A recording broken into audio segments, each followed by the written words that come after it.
The Yelm City Council of February 9th, 2021 to order. We'll do so in our usual fashion by doing a salute to our flag, if you will all join me from the comfort of your own home. We'll wait for the flag to come up. Councilmember Carmody, welcome. There we are. Okay, folks, ready? I pledge allegiance to the flag of the United States of America and to the republic for which it stands, one nation under God, indivisible, with liberty and justice for all. Thank you. City Clerk Lori Lucas, can you take the roll, please? I will, and this is actually Karen Bennett. Well, thank you, Karen Bennett. That's twice I've called you different names today. That's okay. Council members Blair. Here. Carmody. Here. Curry. Here. Dillwell. Here. Wood. Here. DePinto. Here. Kaminsky. Here. Mayor J.W. Foster. Here. Thank you very much. All right, we're all present. So we have a special, first we need to do the agenda. We don't have any additions that I know of, so unless anybody has a correction or an addition, we need to approve the agenda. Move to approve. Said Councilmember Stillwell. Second. Said Council Members Curry and DePinto, which we're almost halfway there. All in favor? Aye. Aye. We have our roadmap for the evening. So we're very fortunate to have a special presentation here today from one of our favorite organizations, Thurston Conservation District. And I know they'll talk about themselves, but they have really been great about reaching out to Yelm and doing things in the Yelm area, not the least of which has been spearheading our community garden project. So hopefully I haven't taken too much wind out of your sail. We'd like to welcome Nora White from the Thurston Conservation District. Thank you so much. I think it sounds like Heidi is also here, but not as a presenter. So we'll elevate her right now. Grant, can you take okay, Heidi cool. Smith up to panelist, please? There we go. Cool, awesome. So I have a small visual presentation to share with y'all, and I'll get that pulled up.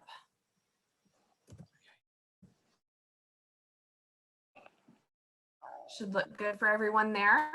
Looks good. So as Mayor Foster introduced, my name is Nora White and I work for the Thurston Conservation District. I'm the education and outreach specialist there.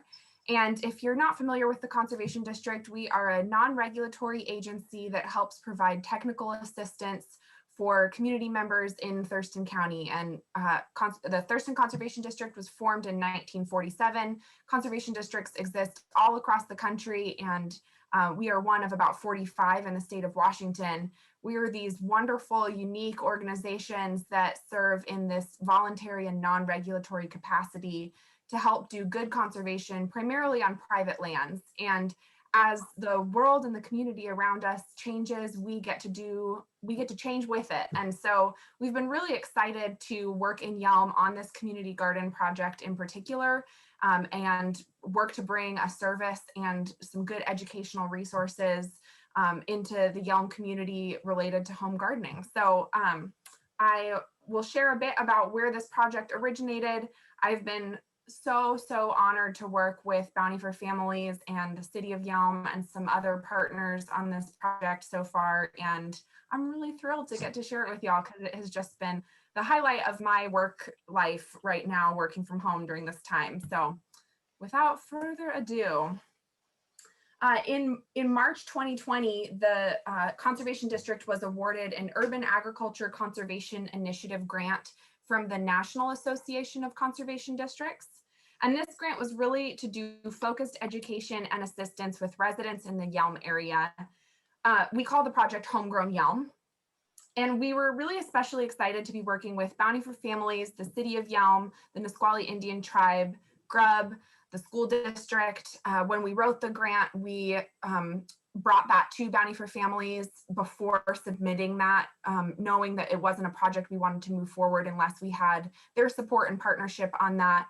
I believe we also got a letter of support from the City of Yelm and from the Yelm Chamber of Commerce as well.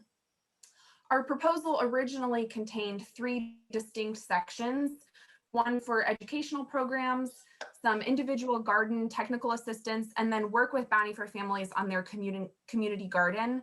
And that portion of the project, which is what I think we're going to mostly focus on tonight, has kind of evolved and changed over the last year by necessity and sort of as the project has evolved. So the community garden portion of this project, like I say, I can't emphasize just how amazing this has been.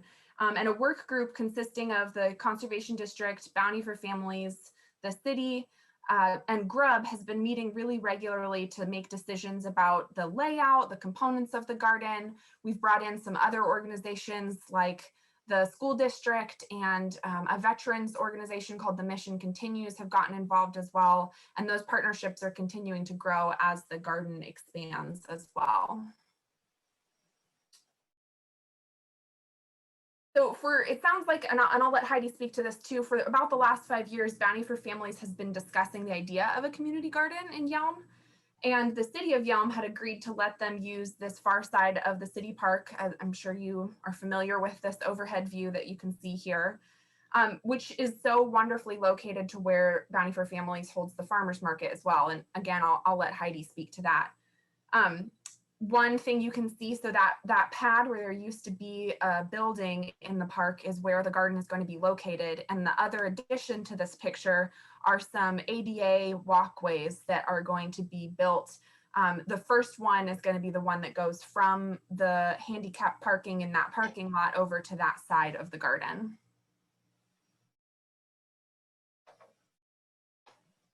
This is our kind of approximate current layout. So the large rectangle in the middle there is that concrete pad, and we have started to build on this. I'll show you a few pictures of that.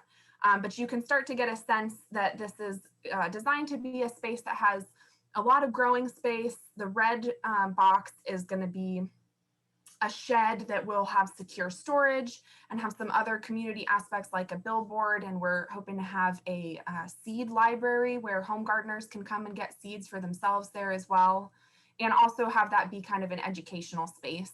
There's going to be some in-ground plantings. Actually, tomorrow I'm going to be out there with one of my coworkers to measure out some space and start doing a planting plan for some in-ground plantings as well.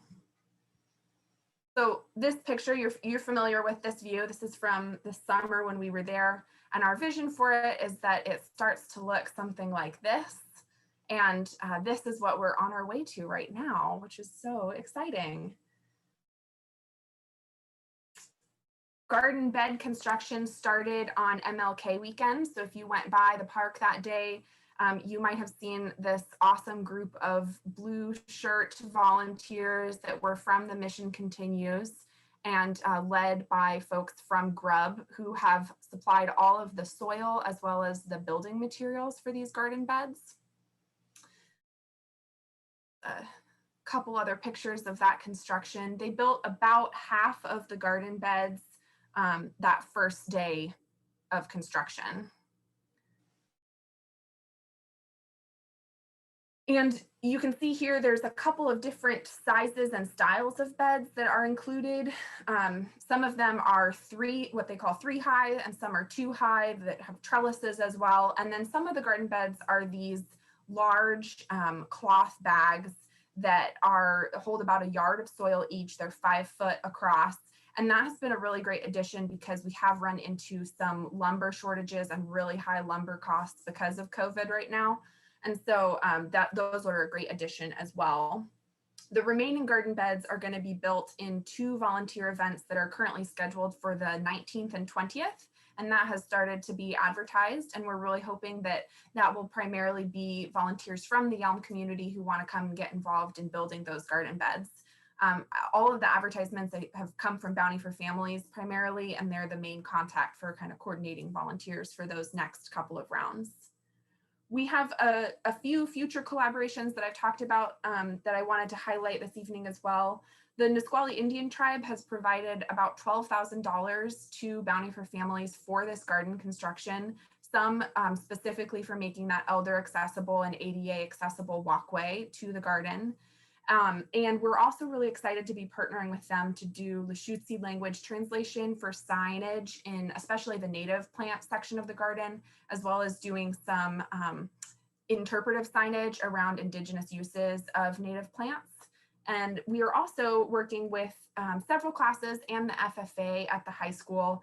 They're going to contribute things like some garden benches, some arbors that will go over the entranceways into the garden. And hopefully we'll get to do some on the ground kind of career training around other careers and natural resources, working for something like the Conservation District.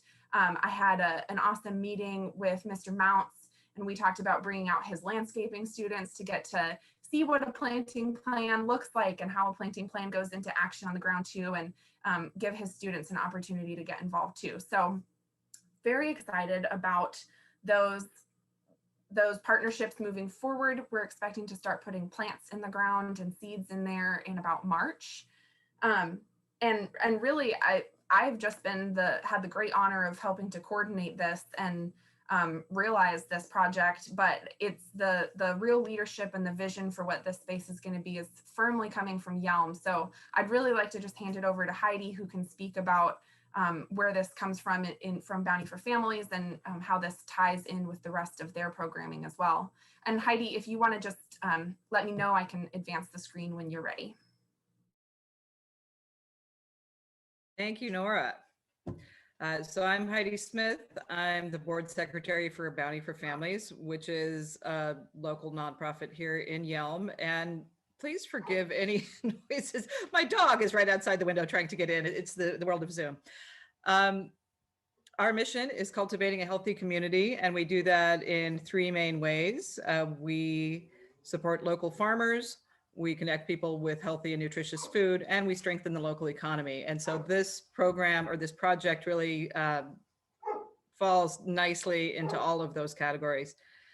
What I want to talk about a little bit here tonight is just how the Community Garden Project connects with our other programs, specifically the Yelm Farmers Market and the Power of Produce Kids program. So as you may know, this is our fourth year now with the Yelm Farmers Market. I believe we're heading into our fourth year in the city at the Yelm Community Center. And so that's just a great location for us to connect all the folks who come to the market to the garden, and including especially our kids who come to our kids program. So I want to talk about our Power of Produce program a little bit. And yes, next slide, please, Nora. Thanks. We're doing remote everything here. So the Power of Produce Kids Club is a free program for kids between the ages of 5 and 12. They sign up at the market, and then every market that they attend, they get $2 in tokens that they can spend on fruit, vegetables, or a plant that grows food. And so this is a way for them to also connect with local farmers, find out a little bit about saving their money up or not. Some of them save all of their tokens up for the last market, and then they just buy a ton of plants. Some of them just can't wait to spend those 2 tokens the moment they arrive. Next slide. Thanks for doing this, Nora. I do appreciate it. Couple things that we know just from studies that have been done, they found a pretty strong connection between food preferences that we have for life and that window between the ages of 5 and 12. And so it seems like introducing kids to fruit and vegetables in that window is a pretty good idea. Another thing that we know, and next, please, is that access to locally sourced organic food is not something that a lot of low-income people have. And it's one of the first things really that would go out the window when budgets are tight.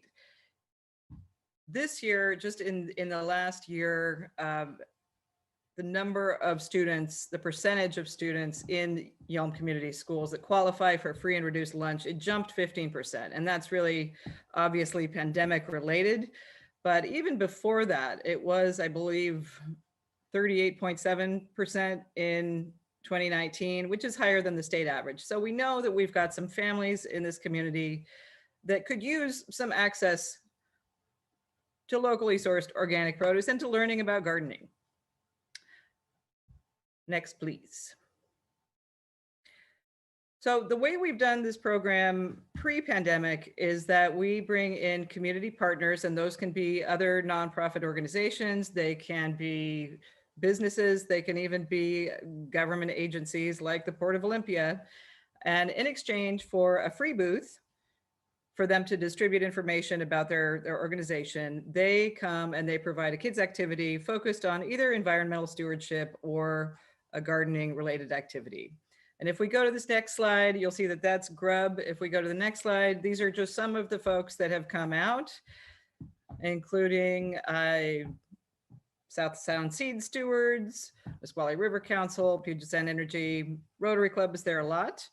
And then one of our most frequent flyers is on the next slide. And this is related to something that Nora was referring to earlier. The Future Farmers of America Club at the high school has been just a great partner for us previously prior to the pandemic. That was a lot of P's. They were out probably at least once a month during the farmers market season, if not every 2 weeks. And so we're really looking forward to getting them even more involved now that we're doing the community garden project. Okay, can we move on? Let's see. Thank you. So the way we're seeing this, just from the Bounty for Families perspective moving forward, is that the garden will be a great hub for the POP program, so that when we have those community garden, those community partners come, like the Seed Stewards or the River Council, they've got a space right there where they can take kids out and do an activity related to gardening, or it could be soil testing, it could be a lot of things, but this is going to be a great, really hands-on space for all of those groups and for that program. We're also seeing it as a space where adults can do classes. They can come and learn about gardening. And we're very excited that Grub's involved, because Grub will actually help low-income folks or anyone who may have really limited space. They'll actually go and install a free garden for them. So this is a connecting place for people to come, find out what's possible in their space, whatever works for them, and then potentially turn around and have that installed where they live. And then finally, we're also seeing it as a place where people can learn. That's my back, by the way. That slide, it's funny.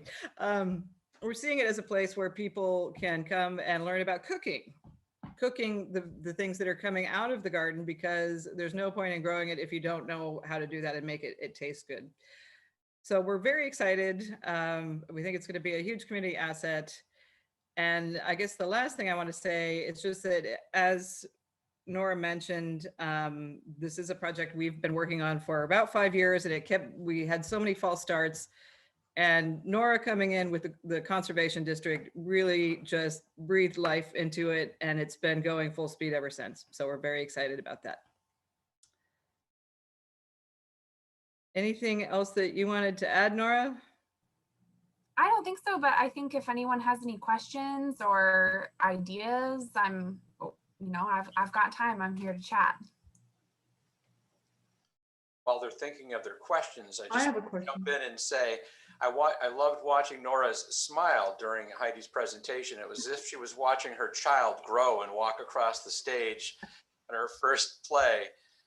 This really is, you can see the passion in the faces of her team, the volunteers that come out. This is a really cool thing that we're doing for our community, helping people learn how to grow things. So thank you, team, for bringing this vision to life. And I saw a question from Councilmember Kaminsky, and then Molly. Yeah, I just wanted to second what Heidi said. Although I have been missing in action for quite a while, I have been on the board of the Bounty for Families, and this has been a long, long road, and thank you to Heidi for her hard work, and Nora, yes, this is a breath of fresh air, and we are ready to start, and I'm so excited. So thank you. And I guess my question would be, for those of us that have a little box at home, will you have any kind of organized classes like, okay, everybody, let's start. What do we plant right now, this time of year? Like where we can all take the information back home? Will be classes like that? I know, Heidi, that Kelly Peterson was supposed to maybe put something like that together. Is she still doing that? Kelly is supplying all the seeds and the plants for the garden at no cost, but I don't know that she'll be involved with that piece. We have, like, through the Conservation District and through Grub, we've got tremendous resources. And so it really depends on her time, like how much she wants to be involved. But if she's not, we definitely have the resources to do that. And that is part of the plan. Part of this grant had originally been to do classes based in Yelm on exactly that, on home gardening, and not being able to, we got that grant in March of 2020. So last spring when we started planning those, realizing we couldn't hold those in person, we have done a lot of online education. And I know Mayor Foster has at least attended a couple of those workshops. The awesome thing about doing them online is that we have them all recorded. So we have done, in our series through this same grant, we've done an affordable home gardening workshop, a backyard composting and keeping small livestock in city limits workshop.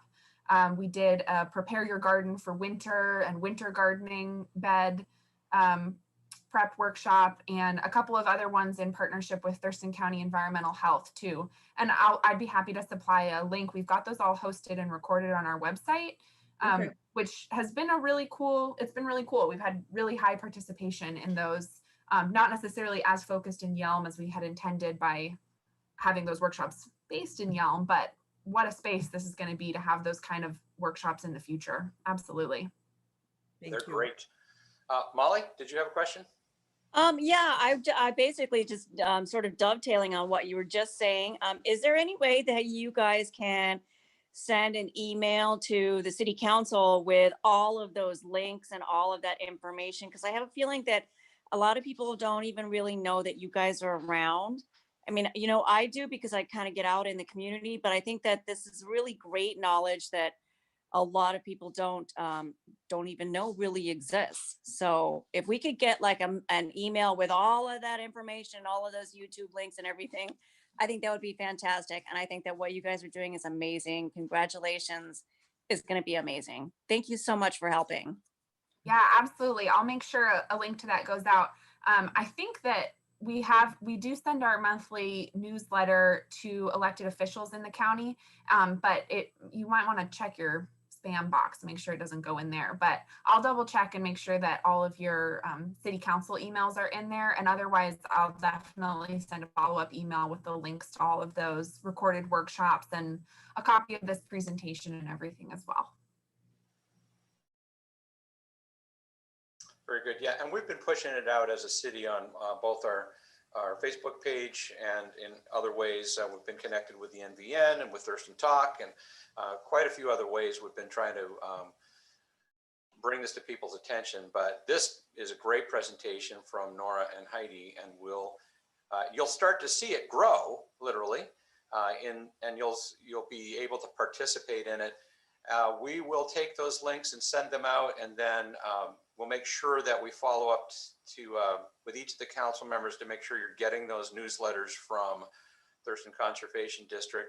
Of course, another way to do it, Nora, would be to send it to the city council as a message on the website. Send a message to council, and we all see those as well. So, but the more the merrier.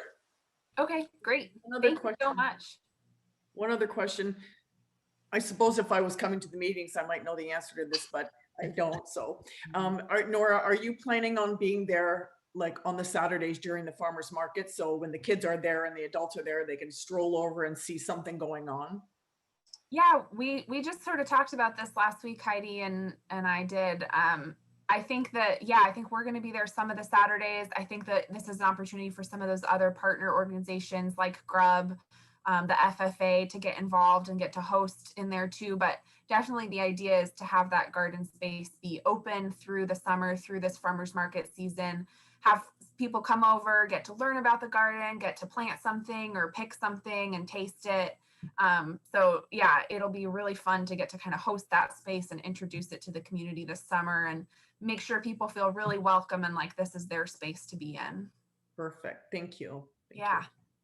I just wanted to add that I saw your note, James, and I'm glad your wife is excited. And if she wants to get involved, the 19th and the 20th would be a great opportunity to leap in. So just wanted to put that out there. I think if we were in town, she would probably jump on that, but we're not scheduled to get back until about the 22nd, but I'm sure she's probably gonna look into it more. There will be other opportunities for sure.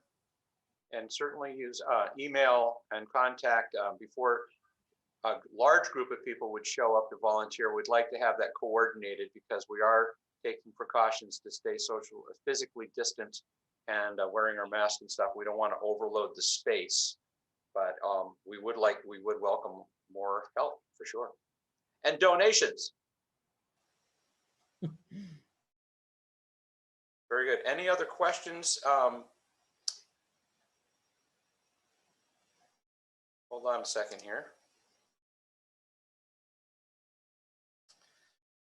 Deb Larson, I will contact you after the meeting. We don't have time to agenda an item presently from the chat. So we'll have to schedule you for a different date. That's coming to me through the chat.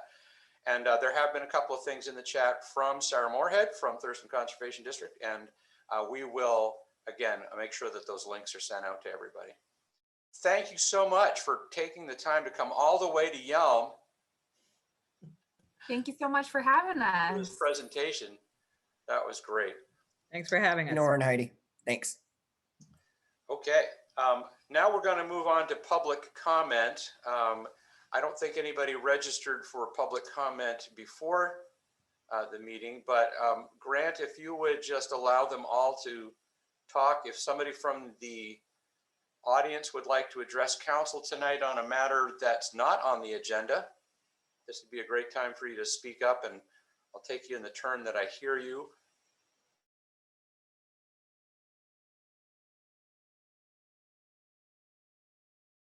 Okay, I'm not seeing anybody step up, so I guess we're all just in attendance tonight to watch.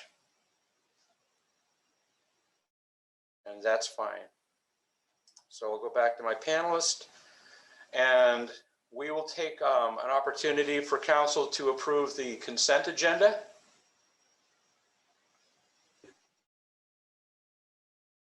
We approve the consent agenda. Second, Joe. So that was motioned by Councilmember Wood and seconded by Councilmember Blair, I believe, to approve the consent agenda. All in favor? Aye. Aye. Aye. Any opposed? Okay, we have that taken care of. So now we're going to move on to our new business, which is the PSA for the water main improvement. And we have Derek to present to us tonight. Good evening, Mayor Foster, members of the council. I'm here tonight to discuss a professional service agreement with Parametrics for construction management services for the 2019 water main improvements project. This water main improvements project, as you're probably well aware, is what is ongoing, installing water main improvements, about 7,700 linear feet water main in Canal, 103rd, 170th, or Walmart Boulevard, and Grove Road. Back in January of 2020, council authorized a PSA with Parametrics for the design and what was titled construction management, but it really in the scope was only enough observation to prepare as-built drawings and not really a robust construction management section. That That PSA was for $235,869.90. And one of the assumptions, again, in the scope of work of that PSA was no construction management or construction observation will be provided in this scope. And additional scope and budget will be provided if the city deems construction assistance necessary. So we fast forward when the notice of proceed was given for this 2019 water main improvements project. There was $110,000 left in the budget from the original PSA. And because of the workload on city staff in that, we did deem it necessary to obtain a scope and budget for construction management services. And so we received that one, and the consultant fee estimate totaled $162,935. So taking into consideration of the 110 left in that original PSA, what this represents is a request for an additional $52,935. So while it's written that we're asking to authorize the mayor to sign the PSA for a not exceed amount of $162,935, it really is in its essence an amendment or addendum to the original PSA. The cost of the engineering, design, and construction management of this project is come out of the Water Capital Improvements Fund, the 402, which was included in the approved 2019 to 2020 budget. So with that, it's kind of short and sweet, but I can answer any questions that you may have. So do you have any questions for Derek about this PSA? Councilmember Pino. Thank you, Mayor. Thanks, Derek. Good presentation. This isn't the first time we've heard about this project. I appreciate you bringing it forward to the council, though. And with that, I move to authorize Mayor J.W. Foster to sign a professional service agreement with Parametrics Incorporated to not exceed the amount of $162,935 for engineering, design, and construction management services for the 2019 water main improvements project. Second, this is Molly. Any other discussion? All in favor? Aye. Aye. Aye. Any opposed? All right. Derek, you've set a new record for yourself. Good job. Well done. And we're all looking forward to that. I know that project has already caused a couple of traffic disruptions, and you've promised me that you'll stay on top of those and work with Brianna to make sure that the public knows when those are coming, especially intercity transit, so that we don't have those kinds of issues there. But yeah, nothing is scheduled for the next couple of days, right? Through the storm event?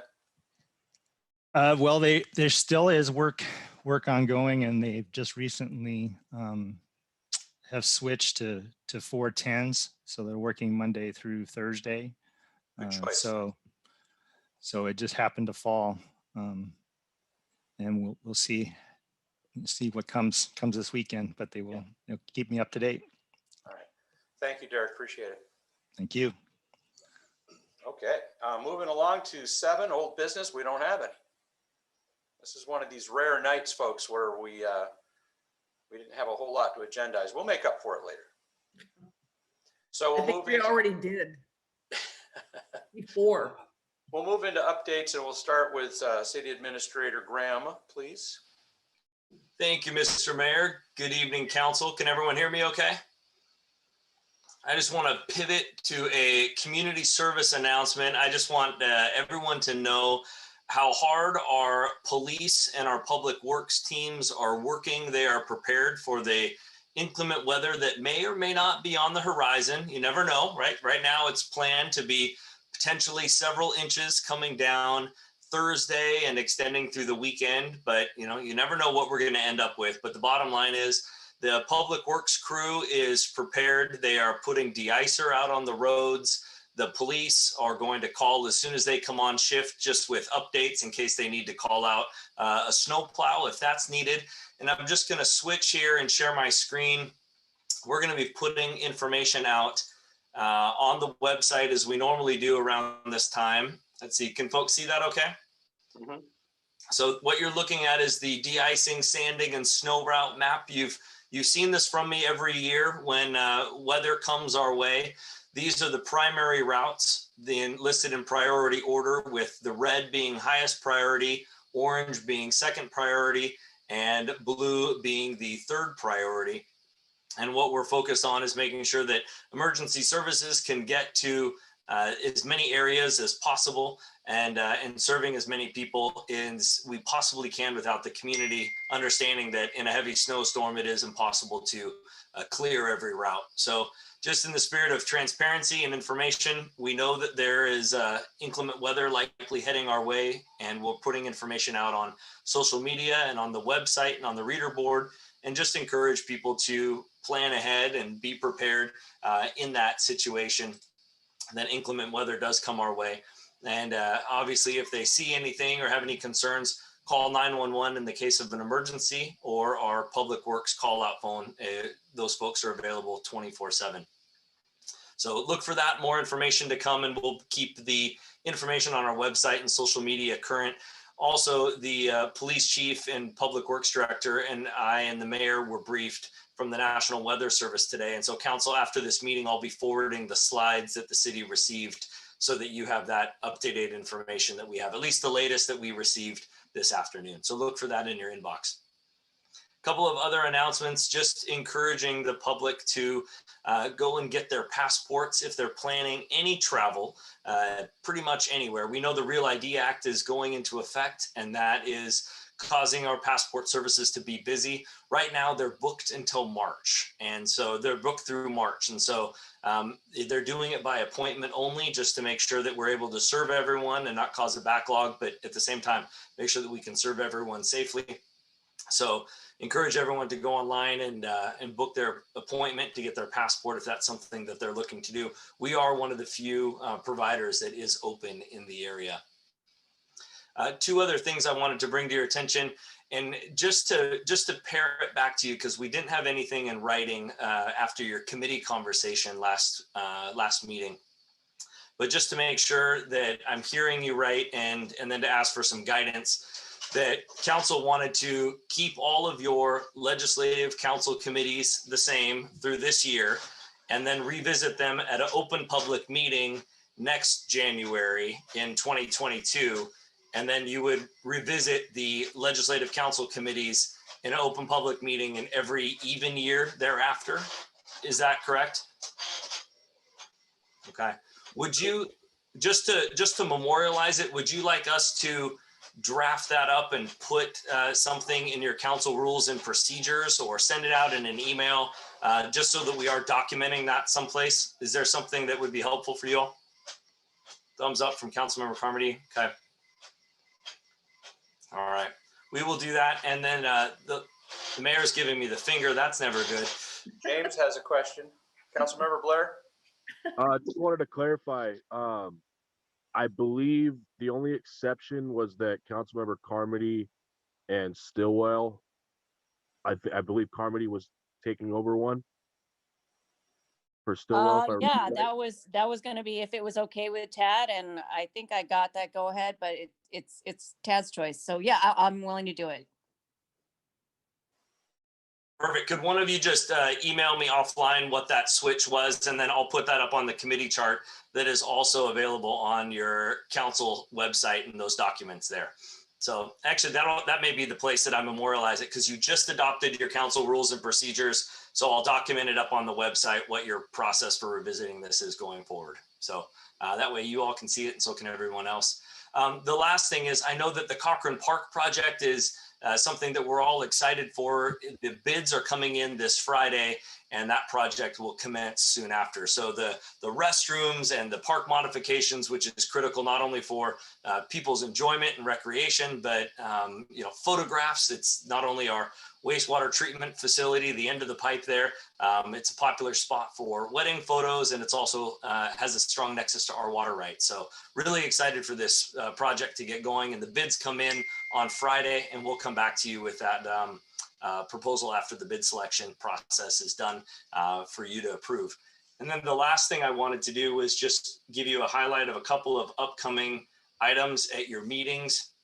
We have the joint animal services contract that, assuming that they can get sign off from everyone on that. Cody is patiently waiting for all of the other cities to do the work that we've already done, just waiting for that contract to be formalized on their end, and then we'll bring it back to you for your approval.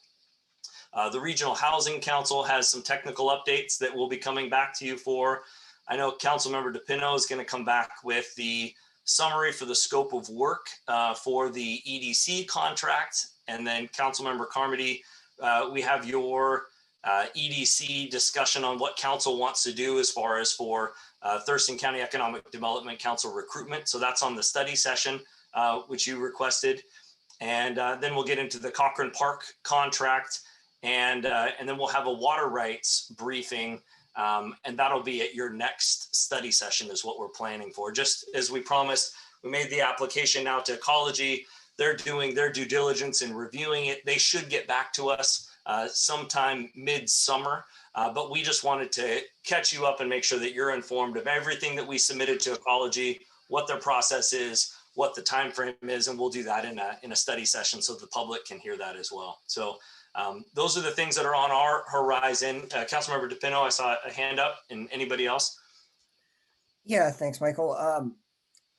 I was going to speak about it a little bit in my report, but I think we should hold off on the EDC conversations.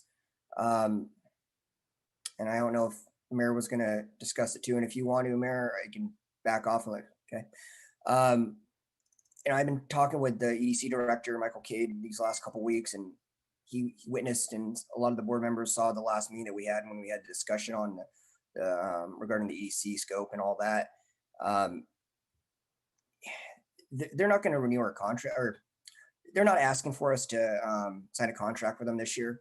We'll remain on the board this year, but they're going to revisit us later this year. They want us they were a little disheartened with some of the comments and conversations that occurred last meeting regarding them, and how much they give to the city and all that. And so they're just going to reset, and we'll get all the same services. They're going to be working on, in my report, I'll talk about what they're doing and all that stuff, but they're not interested in, getting paid or having a contract with the city at this point. Happy to elaborate if anyone else has questions on it. But. Okay, so just to be clear, so when we do our budget adjustment, that'll be an expenditure that we can essentially undo and not plan for this year. I believe so, yes. They're going to be contacting the mayor if they haven't already, and I think the executive director had a brief conversation with him. I think it's going to be followed up with the board president as well, but they're going to talk to him about how it's going to look like relationship wise and all that. I'm not sure about the exact, I believe you're correct though, Michael, that we wouldn't be responsible for any of that. Okay.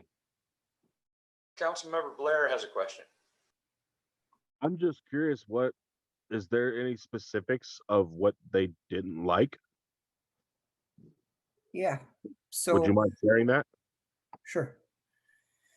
So, and I'm not speaking for them, but just from my perspective, from the conversations I had with the EDC executive director, some of the comments made regarding the amount of work that they do for the city, some of the stuff that the comments made that they don't provide enough, and it's the relationship. Just they felt underappreciated is the biggest takeaway I got from it.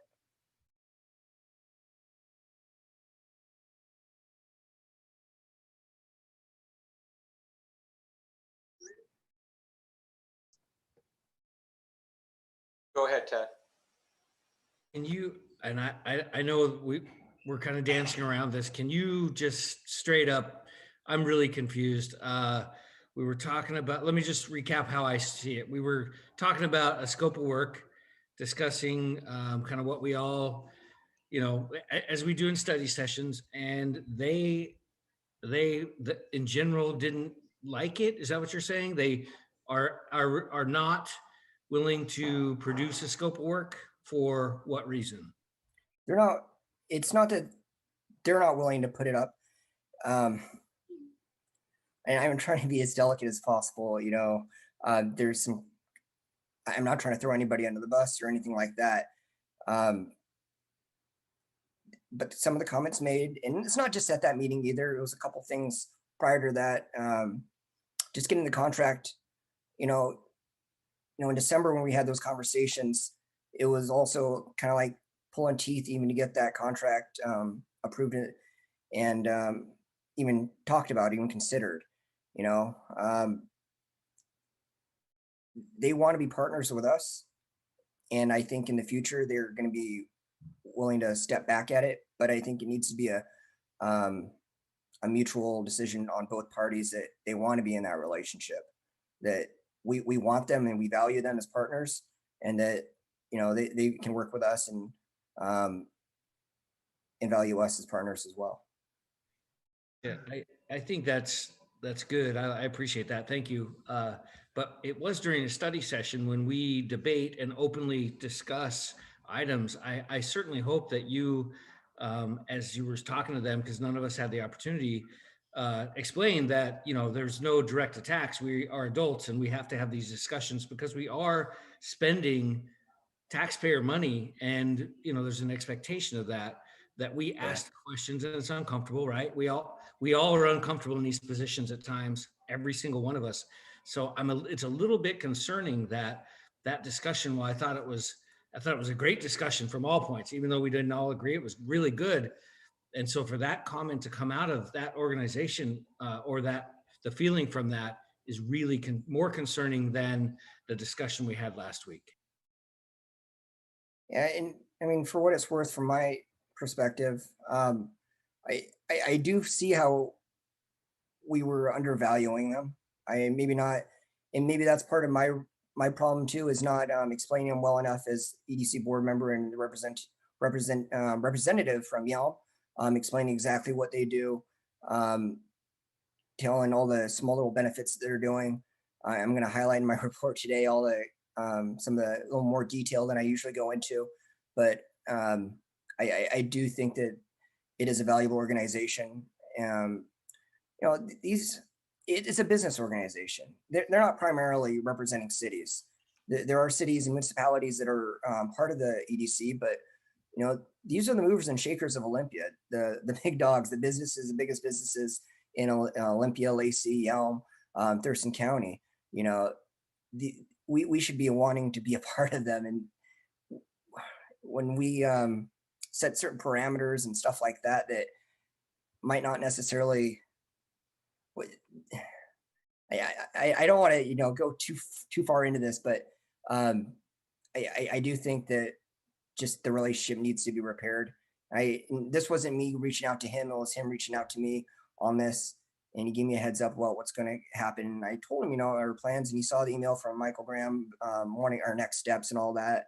And this was a little bit after that. And yeah, I was a little surprised and shocked myself, but I hear what you're saying though, Chad, and yeah. I see in order, council members Kaminsky, Blair, and Wood lined up for questions. Thank you, Mayor. Joe, when you say we undervalue them, do you mean we are underutilizing them? Because that's a totally different thing. I don't think we do undervalue what they do. And yes, maybe because of budget and circumstances, we haven't used them to our full capacity. But I agree with Tad. It was a great brainstorming session in ways that we can re-engage them. So I'm really sorry to hear that they feel this way, that they're taking it like a relationship that was snubbed or something, because that would not have been what we were intending. So just, yeah, no, they watched the meeting, you know, it's different when we're sitting up here at the dais or in our home offices right now, but I think it's a different perspective when we're sitting up there, looking sometimes down at some of these organizations that do a lot for us, that we want to be the people in charge. And we have to be, of course, be good stewards of taxpayer money and all that. But I think it was more some of the comments that were made that undervalued that relationship. And Councilmember Blair? I mean, I don't want to beat around the bush. Did they have an issue with setting an expectation of the type of recruitment we would want to see? I mean, because you mentioned like they're the big time players out in Olympia and Lacey area, and I mean, I know for myself, I made a pretty bold point that like my main concern isn't attracting big box stores and stuff like that. Was that an issue? no, I don't think that necessarily was, regarding this, like what we want to see them do. I think that was fine. And again, this is my perspective. This isn't the board saying this, or I'm not saying this on behalf of the EDC board or anything like that. It's just my perspective from the conversation I had with Michael and what I asked, I could share and stuff like that. Michael Cade. And yeah, I don't think it necessarily had to answer you, James, Councilmember Larry. It didn't have to do with what we were proposing, more or less the tone. All right, thanks. Councilmember. Thank you, Mr. Mayor. It seems, I'm just a little thrown by this. I mean, if memory serves, we were asking for information from them to provide us on what it was we could count on looking forward that they would do for us. I don't recall anybody taking a negative tone other than maybe being passionate about the conversation, but even that I couldn't recollect. I'm speculating, but it just seems to me this is a case of I'm going to take my ball and go home. And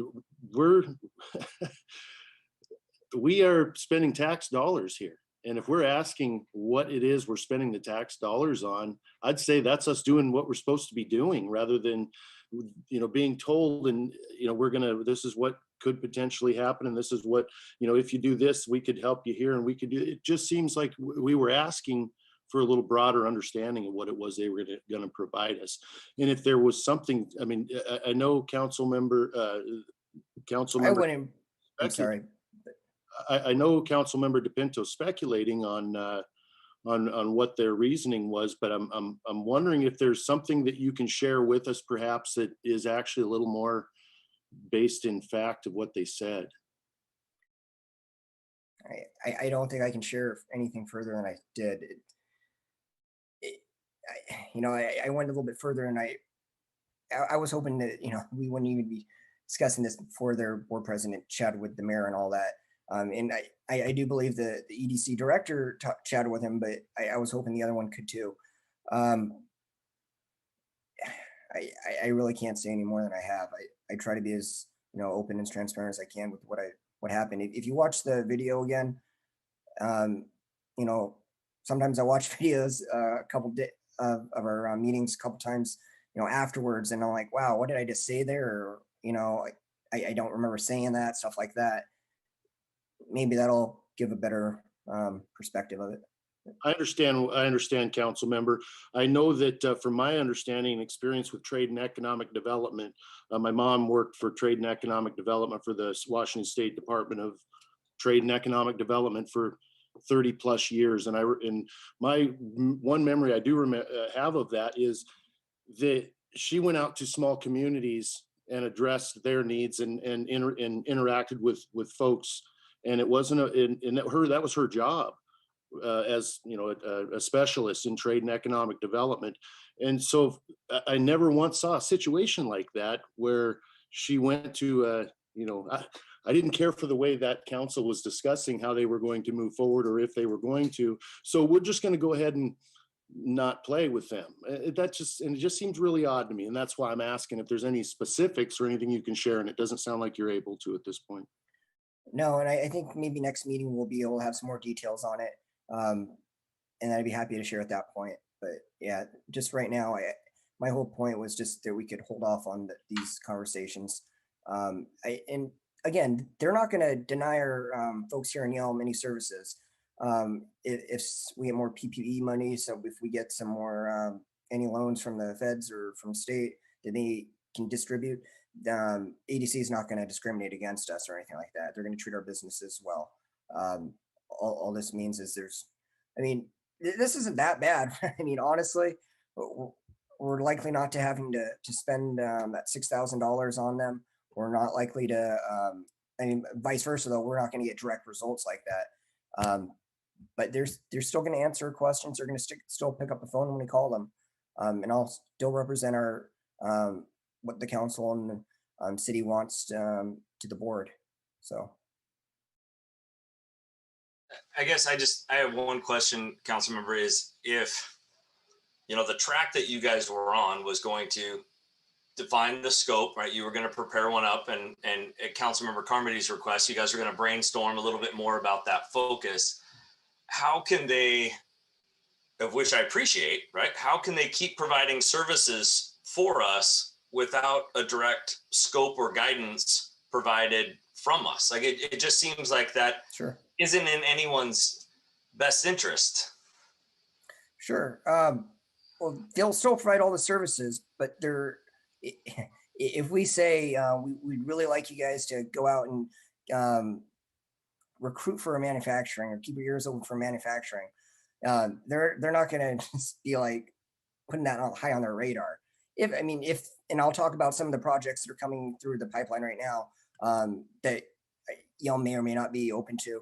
And she'll shoot those off to me and I'll still give them to y'all. But they're not going to be the ones driving, just like, for example, the steady, when George came out here, they're not going to do that this year. Things like that, where we asked them to provide that some office time, and they didn't get any participation from either us pushing it out or from people local folks utilizing it, stuff like that. I mean, why waste their time doing that, you know? So I guess in my last question, and then I'll see what they reach out to the mayor and say, and if Michael wants to have a conversation, with me, I'm glad to be there as always. But I guess I'm wondering, and maybe this is a question not only for you, Councilmember DePino, but for the rest of the council, is if they're still going to be providing services, is it worth the council's time to still have that study session, brainstorming conversation of what the council's economic development priorities are? Because it would still be good for the council to hone the focus on economic development priorities with or without the EDC. And if they're still going to be providing services, it seems like having that conversation as a council may still be worthwhile. And so as we plan the agenda, that kind of feedback would be good. If we should leave it on the agenda, I think you should, and we would support you doing, or take it off. You can give me some guidance. Councilmember Carmody? Yeah, I think it's a good idea that we keep it on the agenda anyway. We need to be having these discussions on a regular basis. We missed the retreat from last year because of COVID. And this would be a great opportunity for us all to sit down and say, look, where do we want Yelm to go in the next, X number of years? What are our major goals? Do we want to do bountiful byways? Do we want to do manufacturing? What kind of economics do we have? And so I think this is a perfect opportunity to keep this on the study session, at least start touching on that scenario. We don't have to arrive at a decision in March, but I think it's a really good idea for us to start having this discussion with or without the EDC.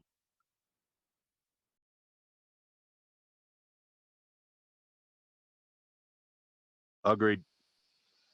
You were on mute, Mayor.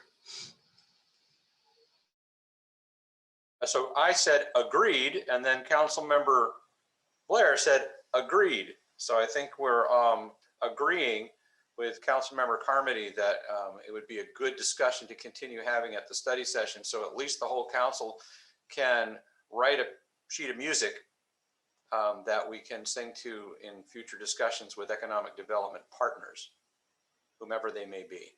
Councilmember Wood? Well, it concerns me with the way we're discussing where we decide that the city is going to go. And I don't honestly believe that's our decision. I believe it's the citizens' decision, and our decision is to help them, and make sure that they're not doing anything that's detrimental to the environment, or the other citizens. So, I'm still kind of stuck on them taking their ball and going home. And, all we wanted to do was have this discussion about this and look for input. But it seems to me that they're the Thurston Economic Development Council. And fortunately for us, we still land in Thurston County. So, I mean, even though they may not directly be working with us, that's their responsibility still exists to do what their credo is, which is help out the businesses in the Thurston County region, correct? Mm-hmm. Thank you very much. Councilmember DePino, I thought I saw your hand go up. Yeah, thank you, Mayor. And yeah, I mean, there's other cities in Thurston County. There are not many, but there are some that aren't part of it, aren't board members of the EDC, like City of Rainier and the town of Pacoda. They aren't. Tenino just joined them. So they'll still provide services, and just like they do to Pacoda tonight, or Rainier, and anyone else in the city or anyone else in the county that doesn't necessarily have a contract with them. But I do think it's a missed opportunity for us. We'll have it back. I'm sure there's going to be further conversations on this. This isn't the end of Yelm being part of the EDC and all that. Still on the board for this year, and I think we do need to have a serious conversation on what that relationship does look like. And it's going to happen. We're going to have those conversations. I do believe the study session is a good idea. We should be talking about the economics of Yelm and local economy here. And yeah, while we're not always, I don't think government should choose winners and losers in the economy, but I do think that the city can and should have guidance on certain things like zoning where would be appropriate. You don't want a mass residential site next to a dirty industrial zone. There's still things like that. So I think we can guide certain development aspects of it. But yeah, you're right. We shouldn't be telling it's a free economy. We shouldn't be telling what they can and can't be doing. Besides like what you said, environmental impact, stuff like that.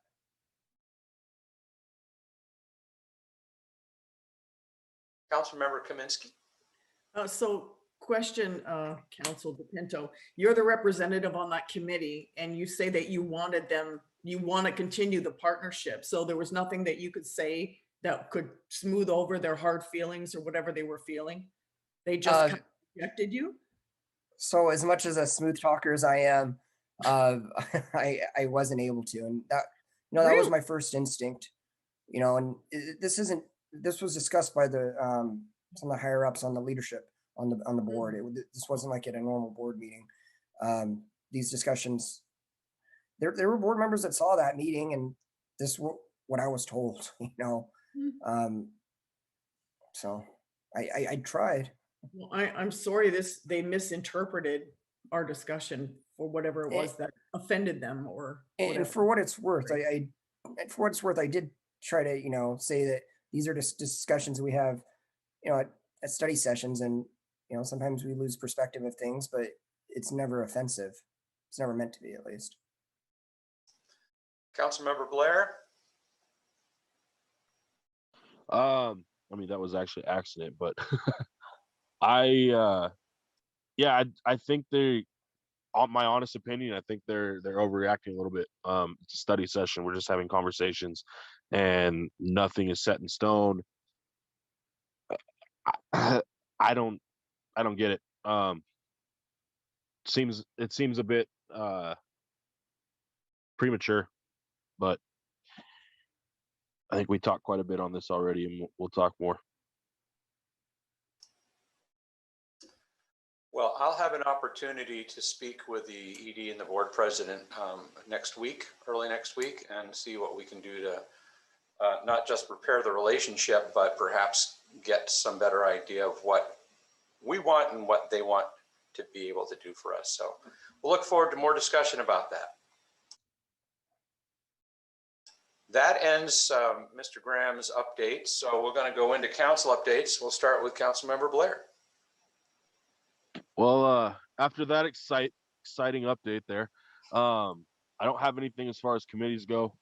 However, I saw an email from Saturday. I don't know if you know which one I'm talking about. It's regarding, they were asking about goats to do with zoning. Do you know which one I'm talking about?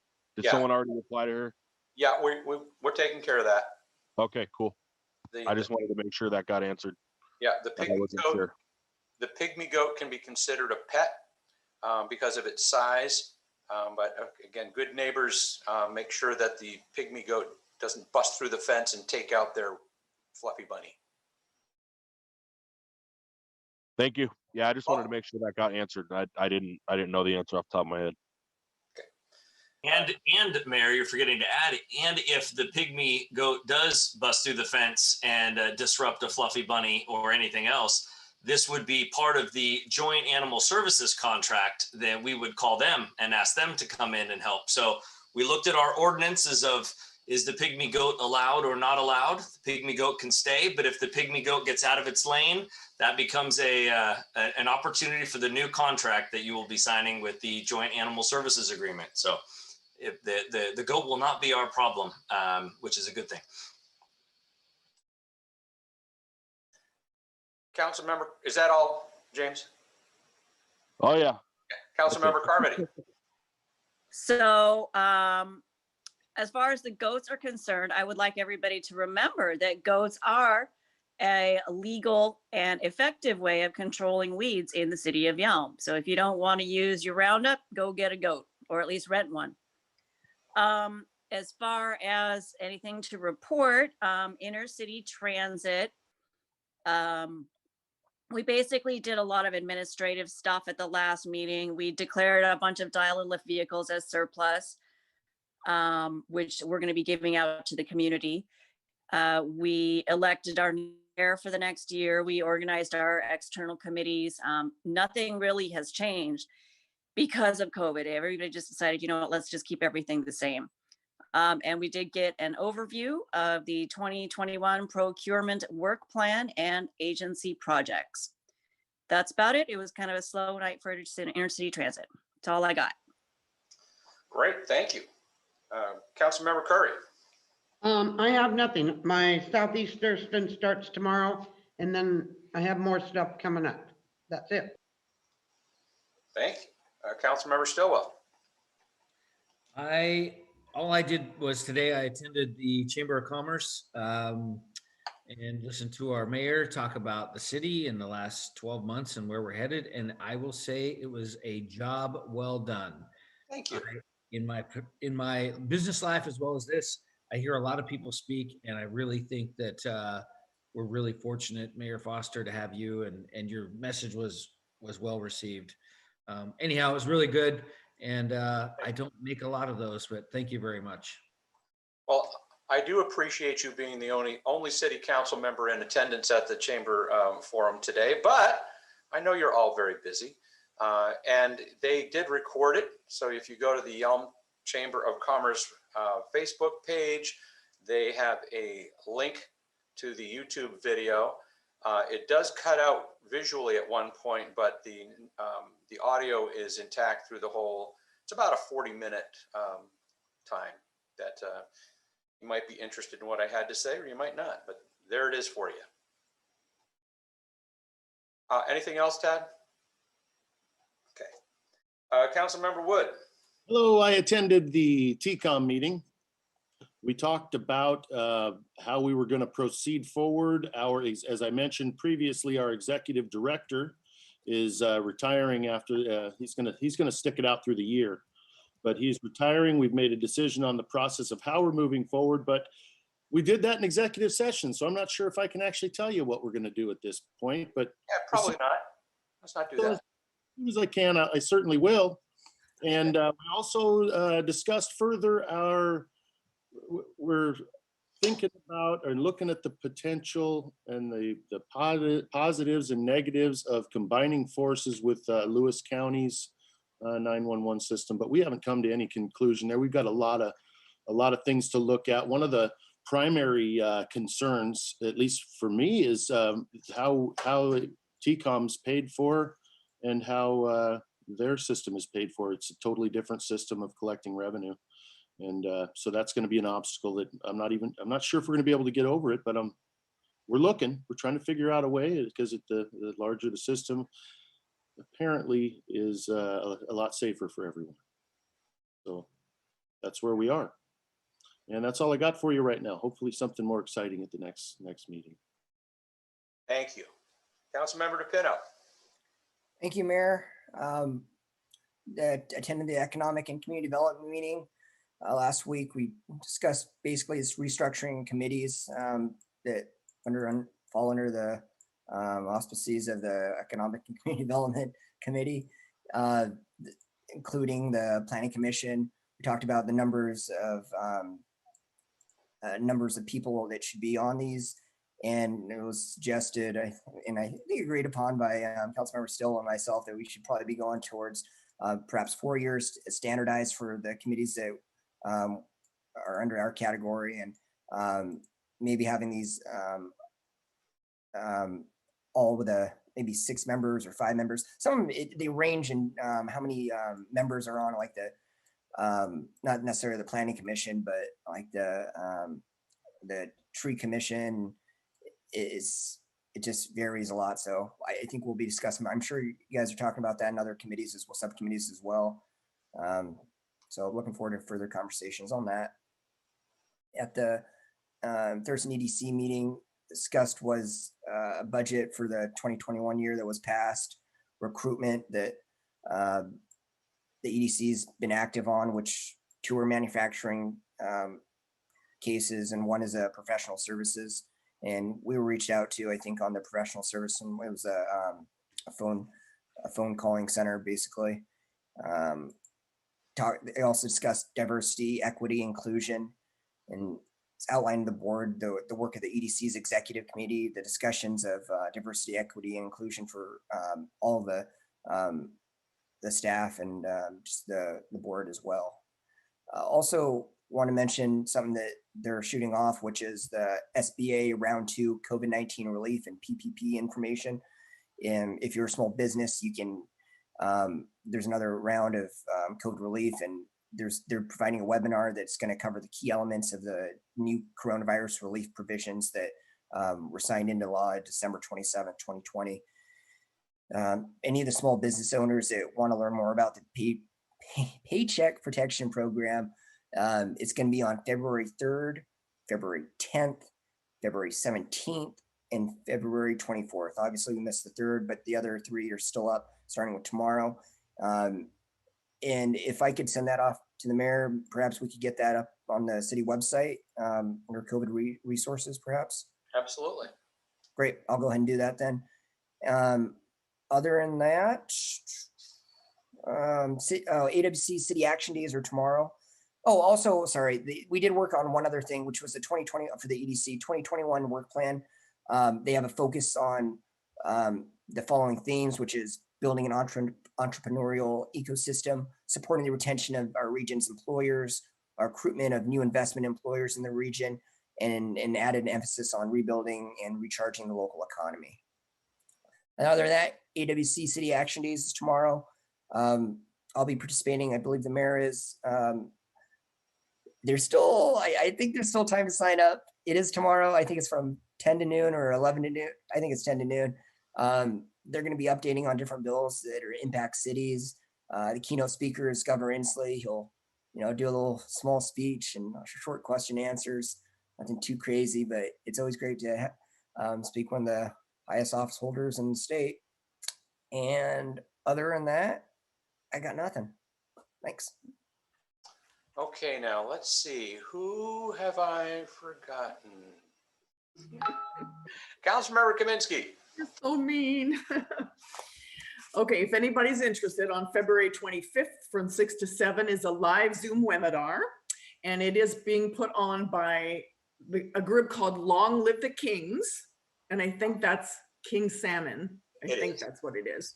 And the Nisqually River Tribe, Nisqually Indian Tribe. And they're doing a project to supplement herring habitat with Christmas trees that they want to plant in the Nisqually estuary. So the seminar is called the Nisqually Estuary Herring. And I think isn't it the herring that feed the salmon, and the salmon feed the orca, and the orca need 25 salmon a day to live, and they're not getting them. So this is a very big crisis that is occurring, and they're very concerned about it. So that is the webinar. And I apologize to Tad and Joe. I was so embroiled in a string of real estate disasters, I completely wiped out my memory of the EDC meeting, but it was the first one I've ever missed. So I know you'll forgive me. And then Thurston Thrives was just canceled. That is my report. Great. Thank you for reminding me about the hearing on herring. We will make sure that we send that link out. These presentations that Nisqually River Council and others put on are so informative, and just like Terry said, gives you this greater picture of how each thing feeds into the next thing, and why taking care of the little things sometimes in turn take care of the really big things. So it should be a very interesting presentation. Thanks, Terry. Okay, so for me, on Thursday last, Cody and Grant, or excuse me, for those of you listening in the audience, Public Works Director Cody Colt and Community Development Director Grant Beck, the great prognosticator, as I'm calling him now, joined me for a presentation to Yelm High School students for their Pathways to Careers forum that they're having virtually, like a virtual career fair. And they did a great job. Thank you to them for participating in that. This last week, we've had both the Bloodworks Northwest.org organization come into town. They completely filled all of their spots and collected an enormous amount of blood to help people in our region. Great organization, glad to be able to partner with them. And if you go by the community center today and all this next week, you're going to see the Smile Mobile there. This is funded completely by the Delta Dental Group, and they come out to our town regularly to provide free dental checkups and referrals to anybody of any age, of any financial situation, but particularly they're looking for people who have been underserved in dental hygiene, and they want to help them out. So if you know anybody who hasn't been able to get to the dentist, this is a great opportunity for them to go there. And we're happy to sponsor them as well. Over the past week, along with other things, we've had an opportunity to have one-on-ones with Representatives Barkas, McEwen, and Orcutt. And next week, I'm scheduled with Dolan, and we are also, and hopefully Bateman soon. And then we're also signed up to talk with our new 10th District Congressional Representative, Strickland. So Yelm's an easy pitch. They all seem to know Yelm, and they know of our issues. So we like to listen in on what their priorities are and then give them feedback. We're hearing that, as we are concerned, they're looking at housing issues, not just homelessness. And that's not what they mean by that. It means like how much housing is available to people at different levels, and how can we get more housing available so that people have a place to live and work and play in Thurston County. Broadband access to childcare, and a number of other things, of course, that they're working on. And I love talking to the legislators this early in the session because they're so optimistic and energetic at this stage of the game. Appreciate them taking the time to talk with us. And as Councilmember DePino mentioned, I'll be engaging with the AWC City Action Days. It's actually a fairly long day. It starts at 10, goes to 5, and they don't even have a lunch break scheduled in there. I don't know what they're thinking, but we'll work it out. And of course, it's all done virtually. And then again on Thursday from 9 to noon, another great opportunity for us to interact with people through the AWC and stay in touch with our legislators. So you heard from Michael Graham that we do have a snow event probably coming. I believe we covered the fact that we have the public safety building open during regular business hours for a place for people to come in and just warm up. And if they need access to other resources in the region, we'll provide them with the information that helps them connect to that. And I know our other organizations in town are looking for ways to help them as well. So that is all I have, unless there's any questions, like from Councilmember Carmody. Yeah, this isn't actually a question. This is an announcement. The next official, hold on, what? Oh, Oh, the drum roll, sorry. right. The second annual Nisqually Valley Barbecue Rally has been scheduled for July 24th. They're looking for barbecue themed food vendors, amateurs for the barbecue competition, business vendors, bands, and sponsors. You can check them out on Facebook at the Nisqually Valley Barbecue Rally. So it's a go, folks. I can't wait to get our barbecue on. Woohoo! Great announcement. Yeah, we're all of the organizations that put on events in Yelm have taken the step of starting to plan in hopes that they'll be able to pull something off this summer. It's all going to depend on how the virus treats us and if we can pull people together in large numbers. But better to be planning and then have to pull the plug than to find out that we're not ready. So along with barbecue, you'll also see notices coming out from Jazz in the Park. And I believe even the mermaids are getting ready to come invade the splash pad again. So thanks, Molly. Anybody else? Then, oh, wait, Councilmember Wood. Yes, sir. Where'd you go? Here I am. Hey, I was wondering if at our next study session, we could talk about those. We got 3 trees right in our main intersection of town there that are just destroying the sidewalks on both sides. And I know Mr. Mayor, as well as Mr. Graham, we've had a couple of conversations, and I've spoken with our Public Works Director a little bit about them. So I think that we need to all be brought onto the same page as far as what exactly is our capability, what we actually are able to do with this situation, because I think that it would behoove the business owners as well as the community to maybe have those removed, repair the sidewalks, rather than, I know that we have some things coming down the pipe as far as, but taking care of that stuff, but maybe repair those and bring in some appropriate type trees that are going to root downward rather than out. So that is a great point. And had you been able to watch my presentation today at the State of the City address, you would have heard me address that very issue. We fortunately were able to have an actual arborist come in and work with the Public Works crew. Cody and team have been trained up how to do pruning better. They've also inventoried all of our street trees and found, of course, that there are some that need to be taken out. And Cody's putting together a plan on how they will do that. The Public Works Committee will be able to report back on that pretty soon. It's a fairly lengthy process, and you can't just do it willy-nilly. So when they're doing a sidewalk project, for example, in front of, let's just say Bob's Tavern, where that tree is about to take the whole building down, then it would be a great time when they take up the sidewalk and put in the new sidewalk to take that tree out and replace it with a more appropriate species. So you'll hear more about that later, for sure. And we can definitely have Cody come into a study session and do a presentation on what that's going to look like. Thank you, sir. You're welcome.